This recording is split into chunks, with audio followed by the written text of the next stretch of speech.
Hello, everyone. It is Monday once again. Thanks for starting your week off with us here at Good Morning Arklamis. I'm Taylor Yakowenko. Tyler Smith has the morning off. Well, you know what? You know it's going to be a great start to the week when our very own Dylan Robichaud is back from vacation. He is here in the Weather Center this morning. Dylan, it is very foggy out there. Yes, indeed, Taylor. And you know what? Visibility going to be pretty poor as we go outside. And we got everything but the kitchen sink to talk about this morning. So again, we have the fog to talk about. We have thunderstorms later on this afternoon. We have below average temperatures and it's going to get hot.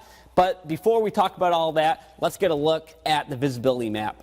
Morehouse Parish right now, very poor visibility. Tallulah and Vicksburg, also patchy fog as well. Now, as you look toward Washita, Caldwell, LaSalle parishes, there is some improvement. But again, the visibility will kind of fluctuate at this morning. Temperatures, refreshing. El Dorado, 67, and many locations sitting about 5 degrees below normal this morning. Going to be looking at that fog burning off between about 8 and 9 o'clock this morning, giving away the bright sunny skies. Then just as quickly as we see the sunshine, we're going to be looking at showers and thunderstorms developing here between 1 and 3 p.m. Taylor?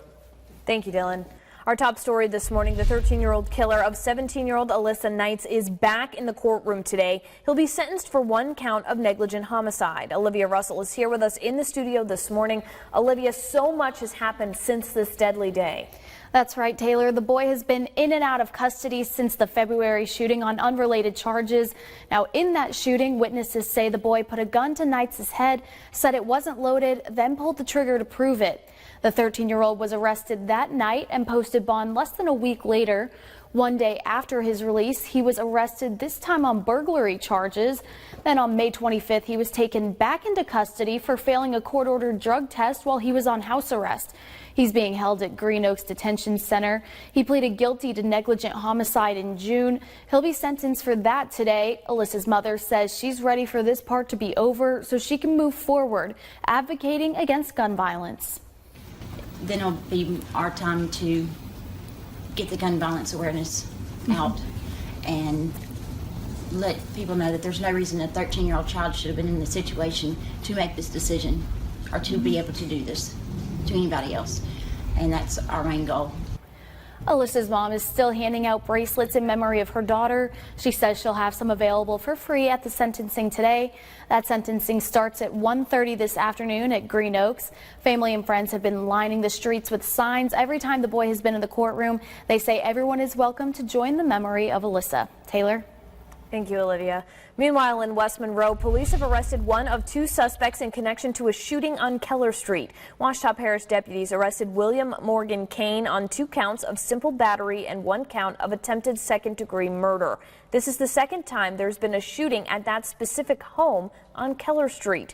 Police are still looking for a second suspect, Dylan Langley. They say he should be considered armed and dangerous. If you have any information, you're asked to call the sheriff's office. And also in West Monroe, a 2-week manhunt is over after police arrested the man they believe kidnapped and raped a 78-year-old woman in Monroe. Terry Lynn Leonard was taken into custody on Linderman Avenue after SWAT teams spent hours looking for him Friday, even breaching a home on Powell Avenue. He's accused of sexually assaulting and kidnapping a 78-year-old woman and driving away with her while her house went up in flames. Across the country now, more than a dozen large wildfires continue to burn in California this morning. The largest is the Carr Fire just north of Sacramento. Laura Podesta has the latest on the destruction. A week after the Carr Fire began raging out of control in Northern California, the flames have finally slowed. We are starting to gain some ground rather than being in the defensive mode on this fire all the time. For the first time since it broke out, officials expressed cautious optimism about the still growing fire. What we want to do right now is make sure that the areas that have been kind of devastated by this fire are safe. The last thing we want is to let people back in and then have someone injured or killed because it's not safe in here yet. The fire has destroyed more than 850 buildings in and around the city of Redding. It's also forced nearly 40,000 people to flee their homes. By Sunday night, the fires burning across the state had claimed several lives. The victims include a woman and her 2 great-grandchildren, ages 4 and 5. A neighbor describes how he tried to save them, but the heat was too intense. I got down the road and I got a phone call from her. So I turned around, my hair was singed, and I got no hair on my arms. But, yeah, it's sad. 2 firefighters were killed while battling the flames, including a 33-year-old man who died when a tree fell on him near Yosemite National Park. Laura Podesta, CBS News, New York.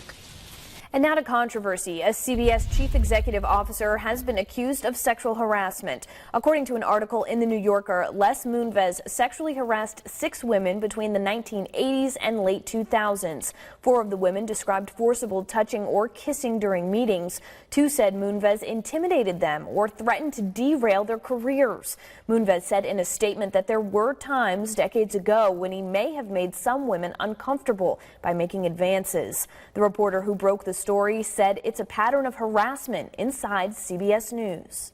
This company was facing allegations of this type from the press. We talk about how a subset of these charges about the news division at CBS were raised by the Washington Post in recent months, and how the reporters at the Post received a lot of threats and a really robust campaign to shut down that story. Shares of CBS News dropped more than 6% since these allegations came out. Back here in Monroe, if you're looking for some extra cash, there's a new app called That's Right. During the live game show, you can win up to $2,000 just by answering some trivia questions. Cassandra Merritt shows us how to play. All right. Shay Wimbish is now $1,000 richer, thanks to That's Right. It's a live game show app where you can win real cash. It's funded through a Monroe company called Plundo Network Incorporated. Every night at 8:15, the show starts, and it's time to play. It's fun. You know, we all come together and we have a good time playing, and it's free. Like, you don't have to pay to play. The app is free. The game is free. To play, all you have to do is answer 10 trivia questions. You start with 1 ticket and get more for every question answered correctly. If you go 10 for 10, you and whoever else got that far get to split $1,000. Then the tickets come into play to give the players another shot at $1,000. End of the game, all those tickets accumulate and we'll assign you a ticket number. Then we switch over to our fancy machine over here. We draw a number out, and you could be the lucky winner. Orca Arad is the CEO of That's Right. He says the app has only been running for about a month, and it's already taken off. We play pretty much together every night. We help each other out. We kind of like bounce off each other. Sometimes I play it by myself if I'm not around a group of friends, but when I am, we all play together. And, you know, if somebody doesn't know the answer, we'll shout it out and, you know, get on to the next question. It's gotten so popular, even Sterlington Police is getting in on it. All my officers. You know, we're doing it. Someone asked me the other day, said, well, Chief, have you won? And the answer to that is, heck no. Bringing families in the area together for a shot at some much-needed cash. In Monroe, Cassandra Merritt, KNOE 8 News. Now, the app is not available to Android users just yet. The CEO says eventually he wants to make this a television game show. In Jacksonville, Florida, a man walked into a convenience store with an alligator. The whole thing was caught on camera. This video was posted to Facebook and shows the man chasing people around the store with a gator whose mouth was taped shut. At one point, the man asks if the store was out of beer. No recollection of that happening at all. At all. This store sells some good liquor. And I drank a lot of it that night. What I did was stupid, and I'll be facing some charges here soon. And probably go to jail, probably not. We'll see. Now, no charges have been filed yet, but the man says he regrets it, and he has been in touch with the Wildlife Commission. I think he was still having a few when he did that interview too. He's like, yeah, I might go to jail, but you know, whatever. Yeah, pretty calm about maybe going to jail. Pretty calm about carrying around a gator too. Maybe he's just a laid-back guy, you know? I mean, and a laid-back gator. I mean, I can't believe the gator just let him carry it around like that. Yeah, I know. It didn't like try to bite him or anything.